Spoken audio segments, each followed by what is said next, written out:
This is Omi Sade Bernie Scott of the Black Girl's Guide to Surviving Menopause. And one of my most favorite quotes from Toni K. Bambara is that it is the role of the artist to make revolution irresistible.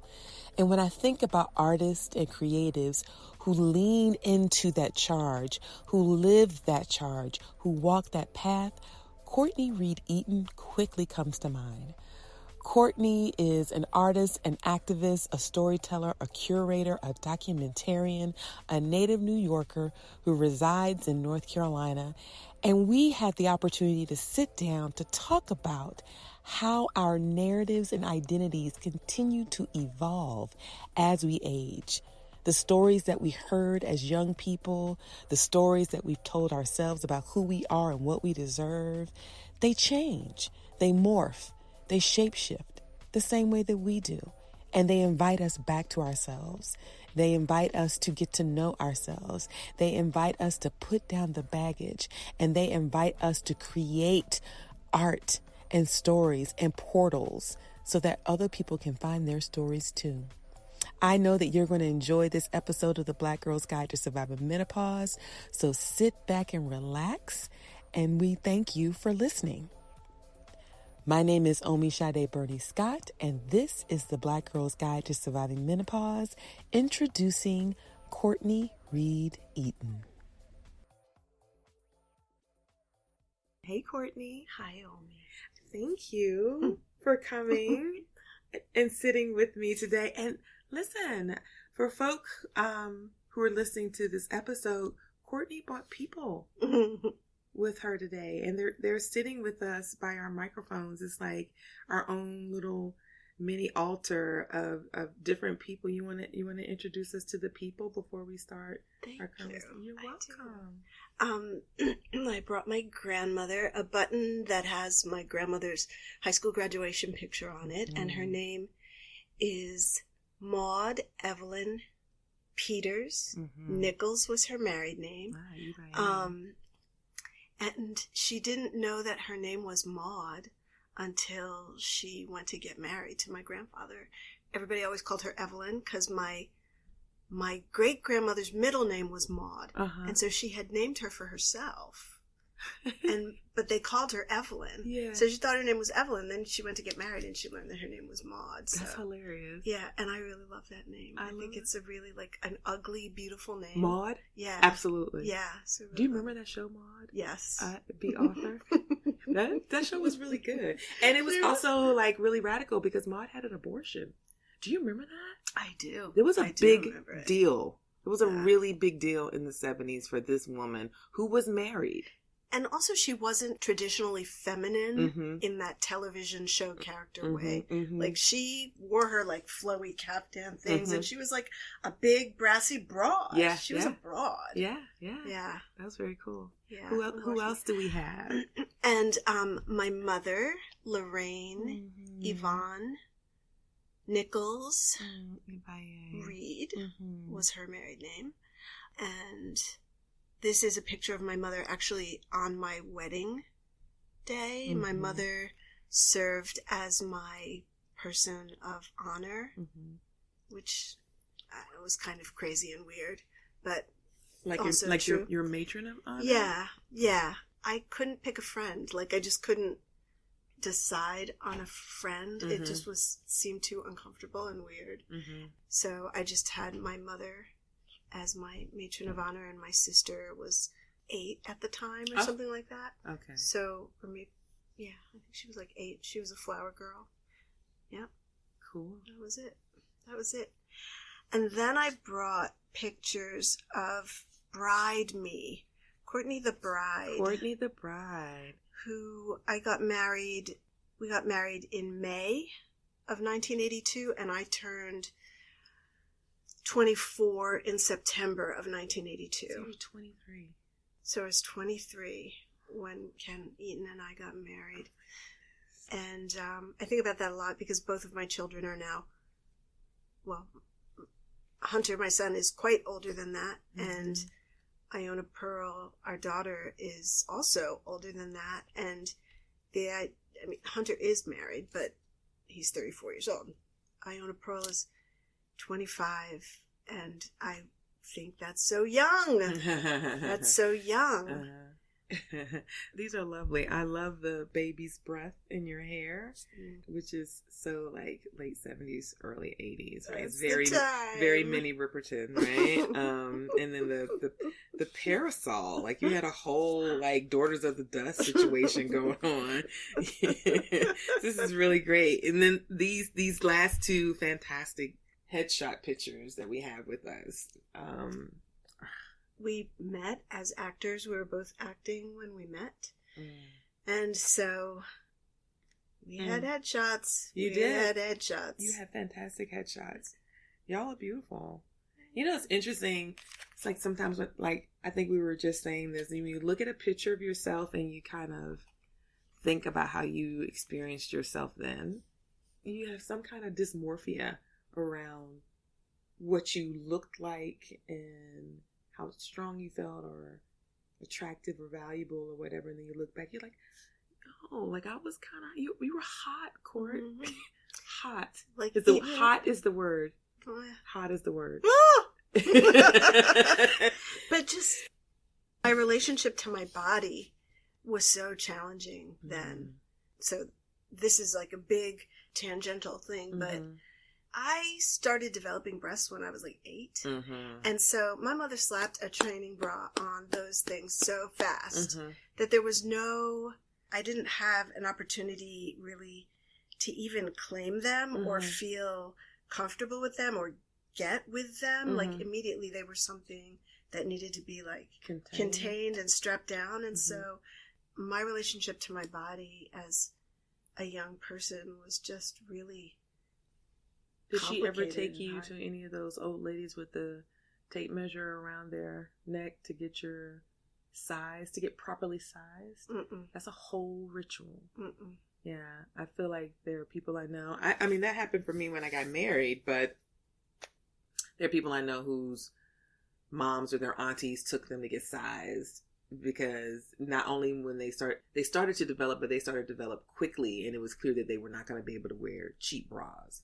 And so they like took them to Macy's or Nordstrom or whatever to get sized. And it was like the older lady with the tape measure around her neck. You know what? We might have done that. And I've just erased it from my mind. It's a thing. Because it had to happen at some point in order to ever know what size you were. I guess. Or, you're just kind of shooting in the barrel and being like, that looks like a D-ish. So then you figure it out. You figure it out. But I appreciate you bringing yourself, because this birthday is what for you?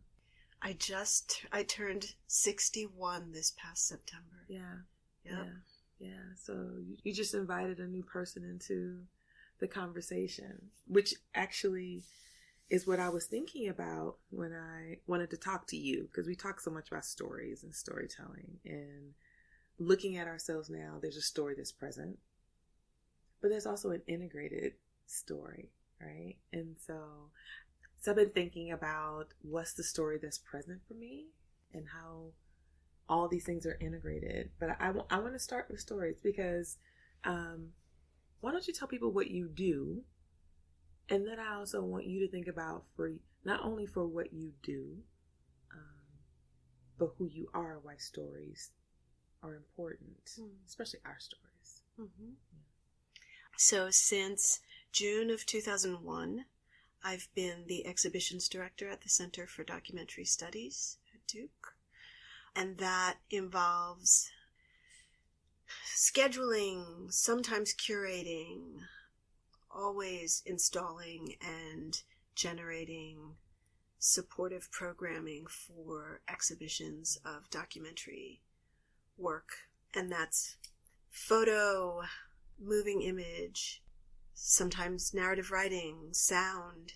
So all of the different ways that documentary can be presented, I'm trying to figure out ways to do that for a general audience so that people can have a different level of engagement with documentary work.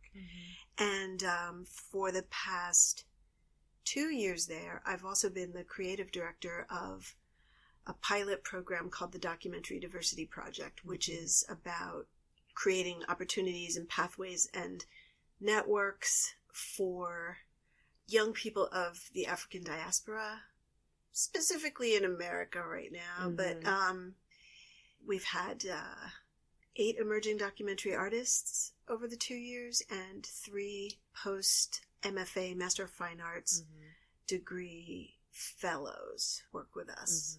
And so the stories that live, that come out of these spaces that you are kind of ushering, midwifing, curating. So I was an only child until I was 11. My little brother was born when I was 11. And my mom was a single mom for a lot of my earlier childhood, but she got married again when I was 10. And so my siblings and I have they have one father, I have another father. But I spent a lot of time with my grandparents, and I spent a lot of time alone.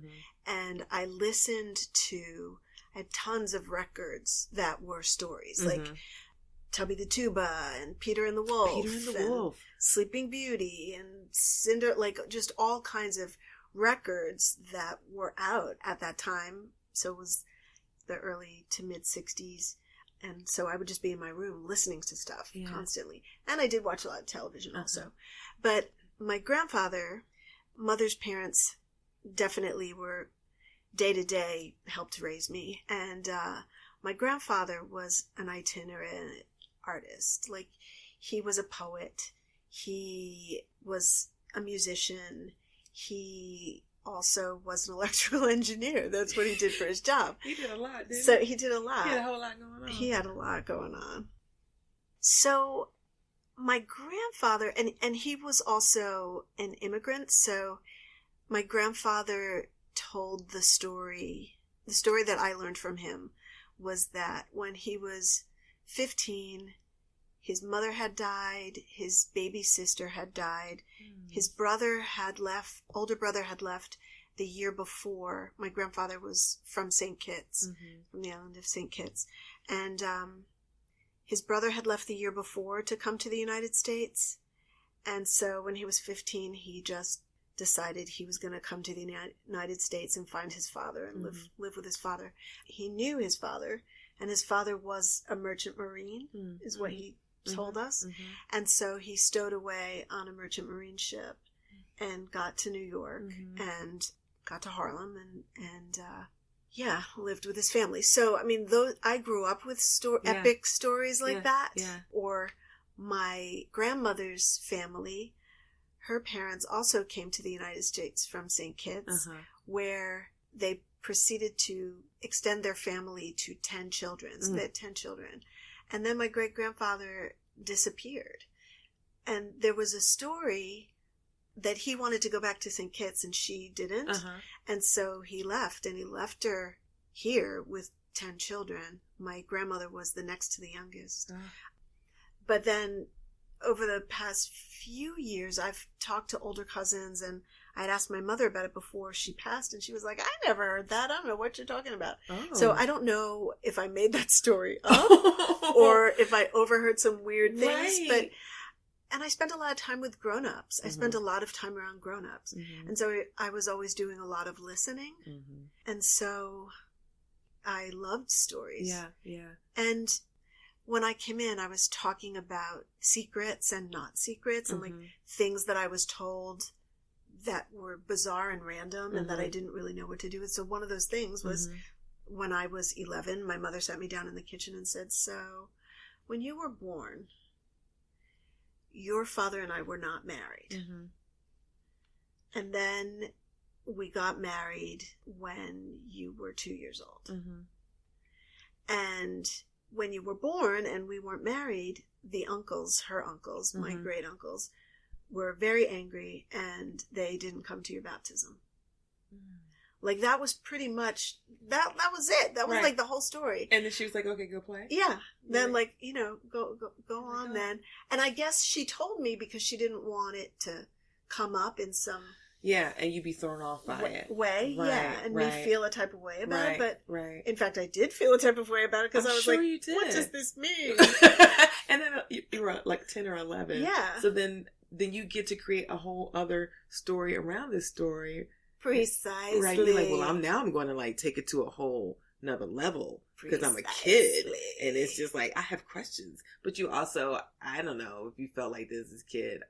I felt like I couldn't process, like the kids who I interact with now, even my own children, but the community kids that, you know, we are blessed to have in our lives, they process things so quickly, and they also, I feel like, are really, really wise. I don't recall processing quickly at all, or having, I think, would be considered a cogent conversation with an adult until I was like in my late teens, and I felt like I could hold my own in a conversation. Whereas there's some of the kids that we interact with, our own kids, in fact, who I'm just like, what kind of conversation are we having right now at 10?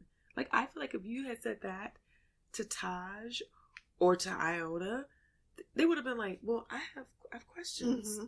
What exactly does that mean? Mm-hmm. Well, did they come back around? Did they ever apologize?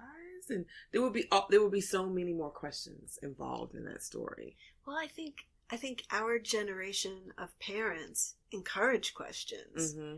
And I know that my mother did not. Mm-hmm, like, mm-hmm, they're like often I heard children should be seen and not heard. Mm-hmm, mm-hmm. Often. Mm-hmm. Or the other thing, little pictures have big ears. It's like, yeah, because you told me not to talk. Right. I'm gonna listen. What? I'm here. What?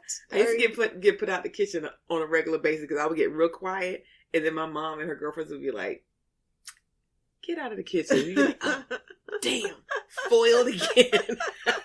Because I sure enough was like ear hustling hard.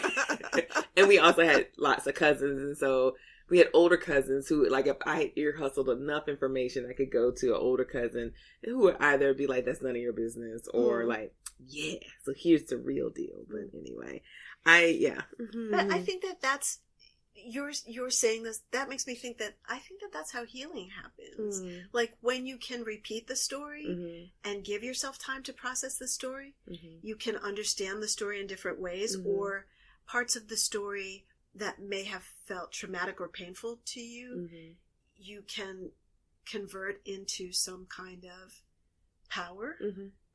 I believe that because I'm pretty sure I did that. Yeah. I'm pretty sure I did that.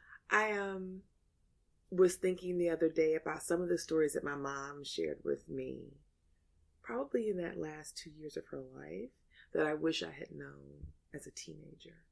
Right? Like, when my mother was born in 1930 and came up hard in eastern North Carolina, where they were very, very poor.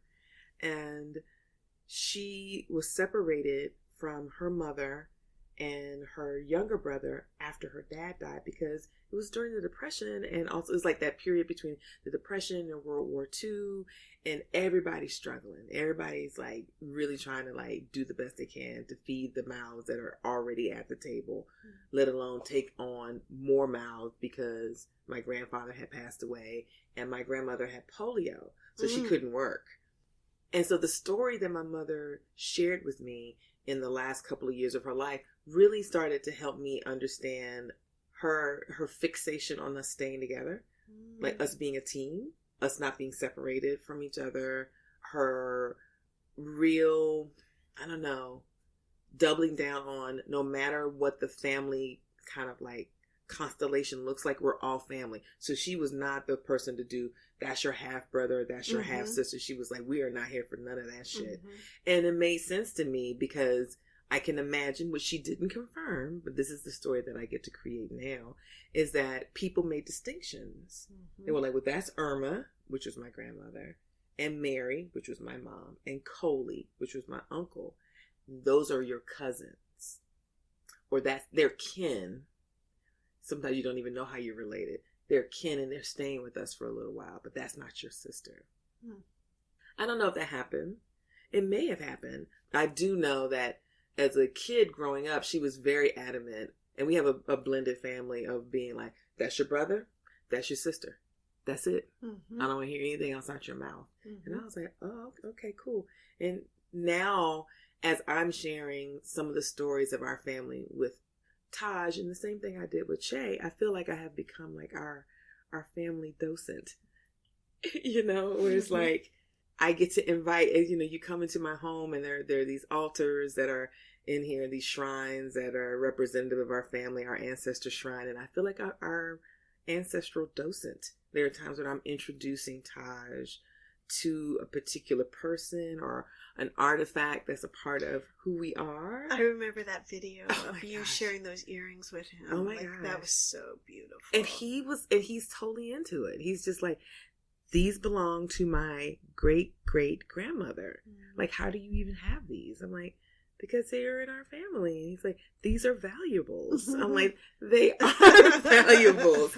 But I know my sister and I used to rifle through. We were our own docents with each other as kids in the 70s. We used to rifle through our parents' shit on a regular basis. Like, go through their top drawers and the side tables in the bedroom and just find all manner of things and be like, oh, that's how I found out my mother's middle name was Ella, because I found her social security card. And I was like, who's Ella? Mary Ella. And I said, do you have a middle name? And she's like, yeah.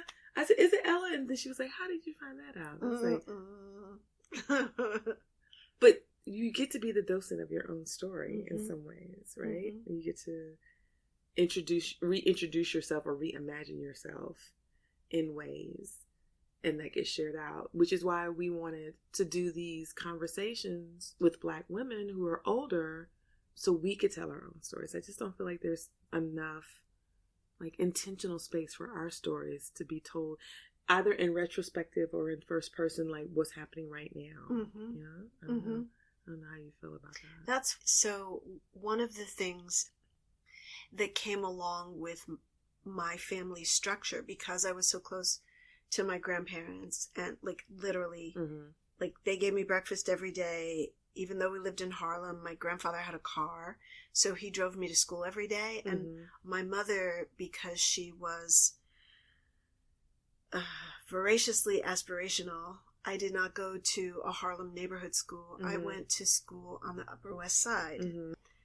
To PS 166, PS Public School 166 in New York, which is the school where J.D. Salinger went, and it was integrated and by race and by class. It was a really interesting place. And so my grandfather used to drive me to school. So spent a lot of time with them, and in weird ways my mother and I were like siblings in relation to my grandparents. And so when my grandmother died first and then my grandfather, and so it was just... How old were you when your grandmother passed? I was 24. My grandmother passed after I was married. So, yeah, we got married in May and she passed in the following February or March. And my grandfather died 4 years later. And so it was just my mother and I. My mother's brother had died. My uncle had died also. And so we took care of cleaning out the apartment, on our own. And my grandfather had always he also photographed besides writing poetry and playing music. And he also photographed and taught me how to photograph as a child. And so in my grandmother's dresser drawer, there was one particular drawer where he kept all the pictures. And it was pictures that he'd taken, pictures that my mother had taken, but also pictures that people gave to our family. Like your cousin gives you their baby's baby picture and all that kind of stuff. And so when my grandfather passed, one of the things that I knew that I wanted, and I had already started photographing myself at that time, and because actually my grandfather lived to meet my son. So that was also cool. But I wanted the photographs. I wanted all the photographs. So I have them. And a lot of them are stories for me. Some of them I remember. Some of the images I'm in, so I have memories of what they were or what they might have been. But they're also just a huge amount of pictures of the neighborhood, like what Harlem looked at that time, or parades, or people just being fly in the street, just amazing stuff. And there are stories that I make up around those images, and there are also they're prompts for me to remember my family members, you know, because I feel like if we're not looking at that kind of stuff and talking about it, they disappear. They do. You know, I had a person hit me up on social media, on Facebook, and they expressed some disappointment. They were like, I thought that the Black Girl's Guide was going to be like you telling us how to manage like our hot flashes. Like you were going to be giving us like recipes or herbal remedies, or that you're going to talk more about the physiological parts of this. And so this whole like talking to people about their lives doesn't make sense to me. And they also, they said that I was a bit, I forget the word they used. They didn't like the rhythm, the way that I spoke either. What? So it was, yeah, it was interesting. And I was like, oh, okay. Well, here's the thing. The Black Girl's Guide to Surviving Menopause not actually meant to be an exploration of just the physiological aspects of what it means to age, what it means to go through changes, plural. It really was meant to be these stories out loud, right? Because you do make up your own stories. Like when you don't have access to the people who were either in your family or your friends who maybe are a little bit older than you, or definitely older than you, to say, how did you experience like these changes in your 40s, your 50s, your 60s, whatever the case may be, and to have them tell you to your face so you can experience them in a different way, right? To experience your mom in a different way or your grandmother in a different way. I think it's also part of surviving menopause, and I don't know that I've survived it yet. It seems to be going on freaking forever. I don't even have a uterus anymore, and there's still stuff happening. I don't know. Like, what is up with that? But part of surviving it is understanding the ways that you remain a woman and a human being. Yeah. And that there's more to us than our biology. I mean, our biology is happening. Yeah. But along with going through that vast period of menopause, like there's a lot of stuff that happens during that time. My mother passed during that time. My daughter graduated from college. My daughter went to college, graduated from college. My son got married, moved to Idaho.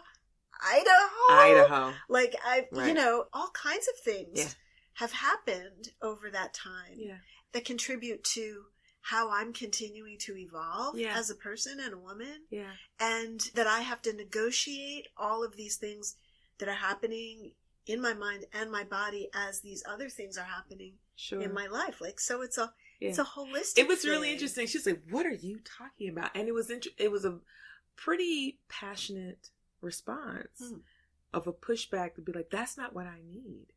Wow. So I was like, oh. And so once again, you know, this is new territory for me to have people receive something that I'm offering and then get to critique it, because that's what people get to do. You know, it's like you put something out in the universe, then you say, hey, I'm going to put this thing out and you get to experience this thing. There are going to be some people who experience the thing and be like, huh, that's interesting. I think I would like to continue to experience this. And there are going to be some people like, that's confusing, but I'm going to hang in there. We'll see what happens. And then some people are going to be like, this is a crock of shit. I don't like this. This sounds crazy to me. And there are going to be people who like get really upset, who are like, you suck. And I don't think this person, who I don't know at all, was like, you suck. It was like I wasn't giving them what they needed, right? And I felt like what I wanted to say to folk, which I will continue to say to folk, and which is why I wanted you to be a part of this project and the other people who have said yes to telling stories, is like, you know what? I think what we need is our voices. Now, if the voices that are being presented to you are not giving you what you need, hang with us. Like, I think eventually we'll get to some of those voices that will give you what you need, perhaps. But if it doesn't, it's okay. Like, that's the offering. You know, you don't always have to accept the offering that's put on the table for you or on the plate. You'd be like, no, thank you. I would prefer something different. But the offering of our voices and our stories, I know, like, listening to you talk, I think about Cynthia Brown often. Like, I think of you all as like big sisters, right? So there are people who I've had conversations with who I could see as like a mom, you know? But then there are folk who are close enough to me in age that I think of like big sisters. And big sisters tell you secrets. Yeah. Y'all get up off information. You be like, so here's the thing. Yeah. There's some good ass sex happening over 60. Oh, God. And I was... And I was like, shout out Courtney Reid-Eaton for letting me know that.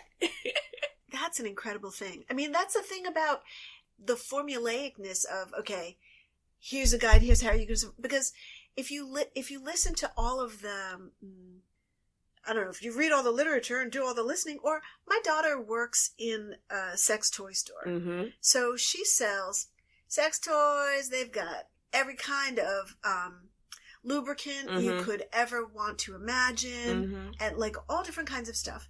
And when I go to visit her, like we've gone to the store and she's like, do you need lube? Like that's like one of the big, like she's, because, and the thing that they'll talk about with customers that come into the store, like they very gently want to talk to people about how important lube is. Because as you age, blah, blah, blah, and you dry out and blah, blah, blah. I'm sorry, that as yet has not been my experience. That's not my journey. That's just not, it's just not. It's Shout not. out. And I feel incredibly fortunate and excited about that. And I've been having sex with the same person for 40 years. That's a long time. 40 years.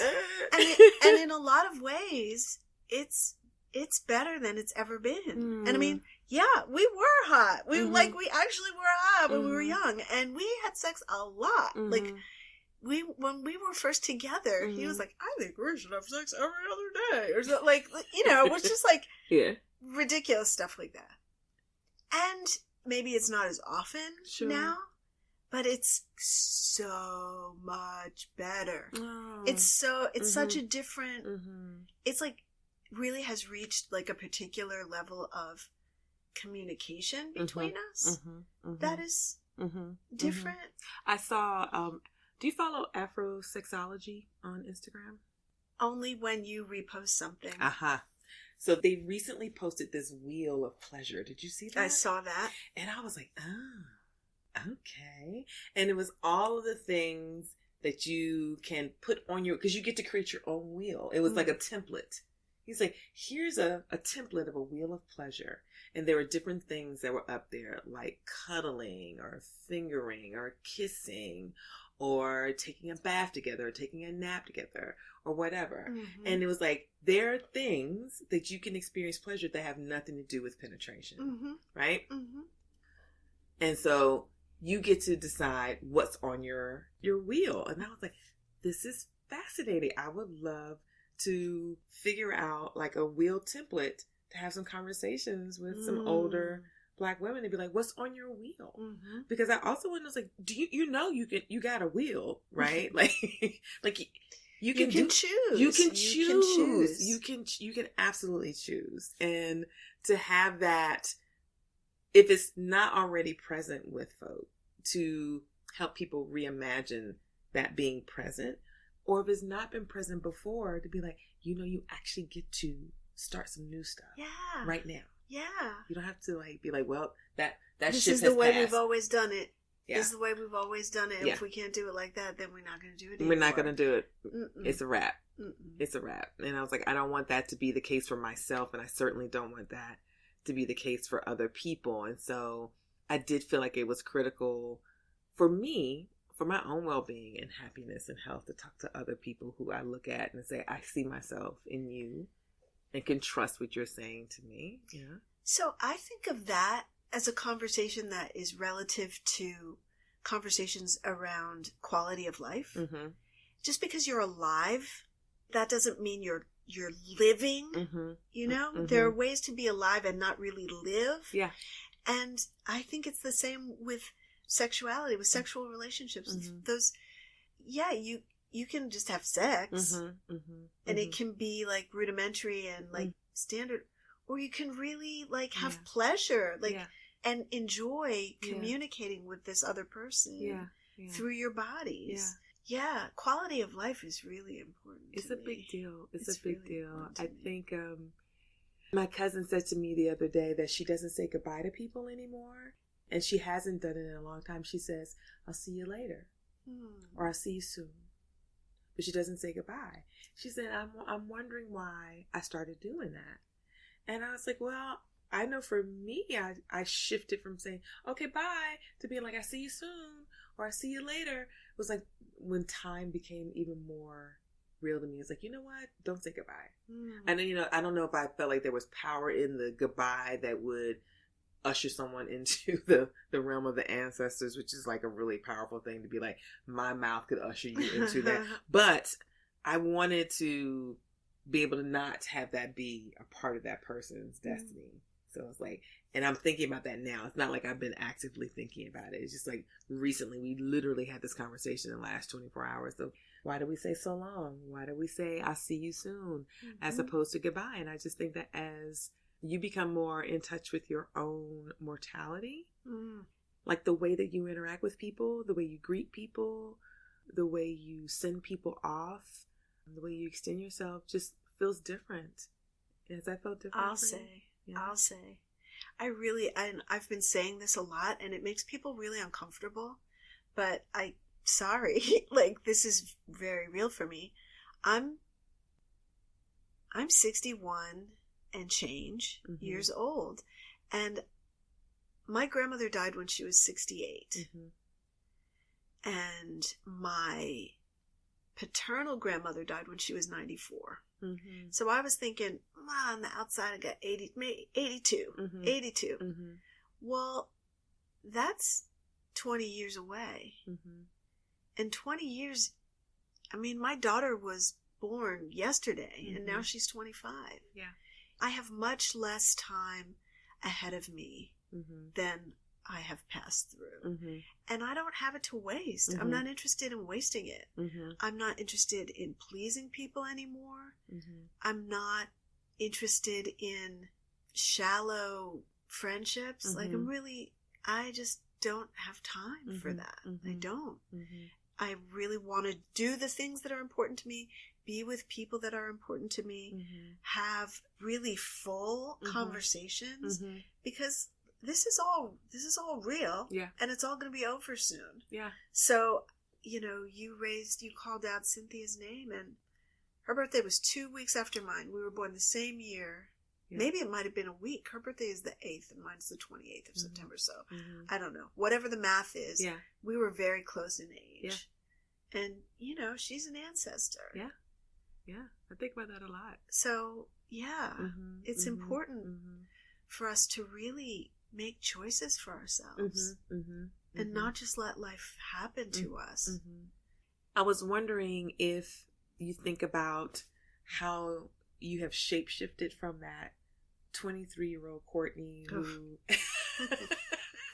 I don't mean, now, you can take that literally or figuratively. Both. And what do you feel like your relationship is with this shape that because it's continuing to evolve. Like, when you're born, and you've seen this with your own kids, babies change so fast. From the moment they come out of your womb, you're like, yo, who is this joker I just brought home 2 weeks ago? To then they're 2 years old. Like, their hair, their skin tone, teeth, them being able to identify who they love and feel safe with, all of that changes fairly quickly. Like that first, 5 years of life. It's like so fast. And I feel like it's changing for me quickly again in a different way. Where it's like, oh, this is a new me. And I'm just wondering if you've noticed your shape shifting in ways now in this post-60. Most definitely. Yeah. So a lot of my formation, a lot of my younger life was in predominantly white spaces. And my parents were integrationists. They were very much about how do we access these tools of equality. Well, it was by you work really hard and you speak like this and you study this and you do like this and then you get all the prizes. All the benefits. And the older I've gotten, the more I've come to understand that that's not necessarily the case. And also, the older I've gotten, the more deeply I have craved, and especially since I moved to North Carolina, Black community, and especially the community of Black women. I mean, it is very important to me to name myself as a Black feminist. And I've been saying a lot, Black feminism is not feminism in blackface.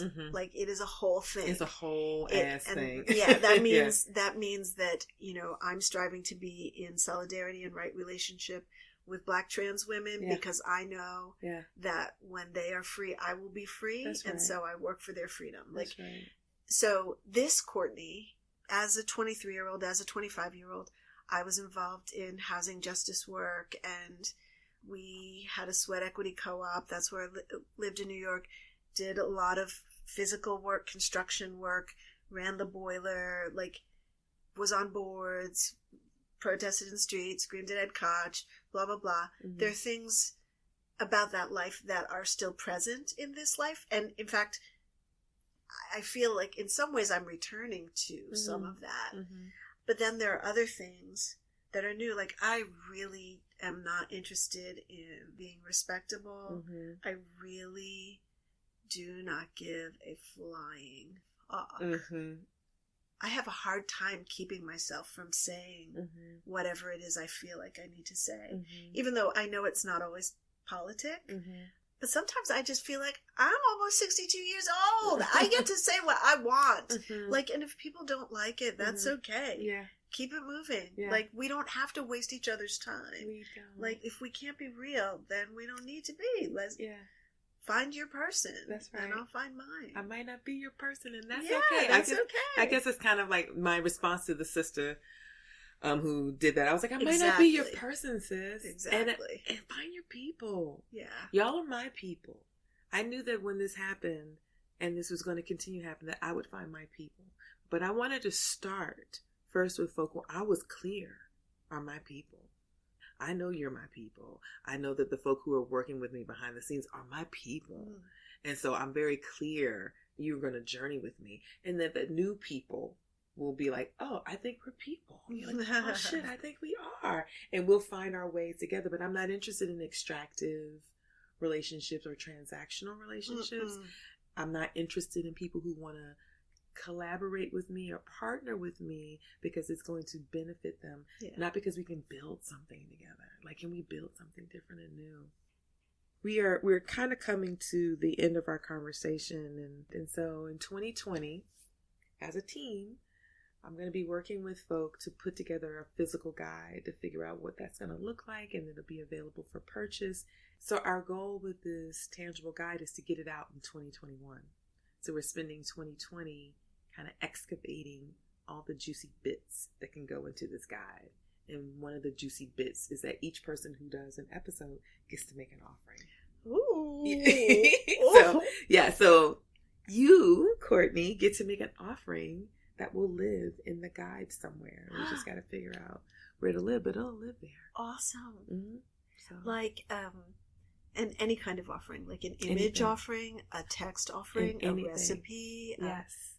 And for right now, you get to maybe share a little bit about what perhaps would be an offering that you want to, for folk who are listening to this conversation, what's an offering you would like to lift up to folk before we close out our conversation today? Oh, well, I'm obsessed with archives. And so I would encourage people to reflect on building family archives and taking care of some of those important materials that hold your stories, and also making notes so that the people that come after you know what these materials are and why they're important. And I'm also interested in letters, like letters that come in the mail that you write to people in your handwriting with a pen. Yeah, I appreciate that. I introduced Taj to my mom's handwriting in that same video where I was like, do you want to see Nana's handwriting? He was like, yeah. And so I showed him her address book. And he was like, oh, because everything was in cursive. Very, I clearly graduated from high school in the 50s, pristine cursive.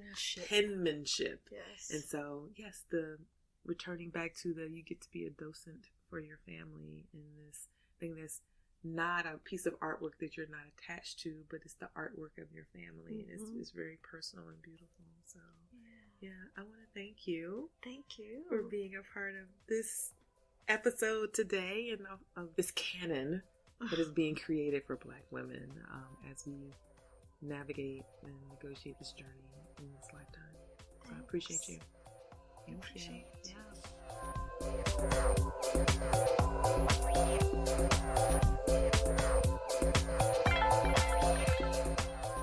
Thank you so much for listening to this latest episode of the Black Girl's Guide to Surviving Menopause. I really do hope that you enjoyed yourself. If you have another moment, I want to encourage you to check out our website. It's the Black Girl's Guide to Surviving Menopause.com. That's the Black Girl's Guide to Surviving Menopause.com. Our website gives you more insight into who we are, where we come from, what we believe, our values, gives you an example of some of the past events that we've hosted in community that we look forward to hosting again at some point in the future. And there's also a link for you to provide financial support for the work that it takes behind the scenes to put together the podcast and create original content. The link on the page says support, and it takes you to our Patreon page. And there you can select what kind of monthly donation you'd like to make to sustain our work. $5 a month, $10 a month, $15 a month are all appreciated. If you're unable to make a monthly sustaining commitment, you can also make a one-time donation to our work. There's information in the bottom of the notes of this episode for our Cash App, Venmo, and PayPal accounts. Check it out. Don't forget the listener letters. We really do want to hear from you guys. Tell us what you think. How are we doing? Are we bringing you the stories that you want to hear? Do you have questions for us? Do you have suggestions for episodes?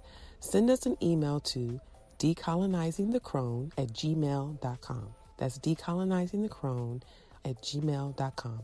We really do want to hear from you. So once again, thanks again for listening, and we'll see you soon on the dark side of the moon.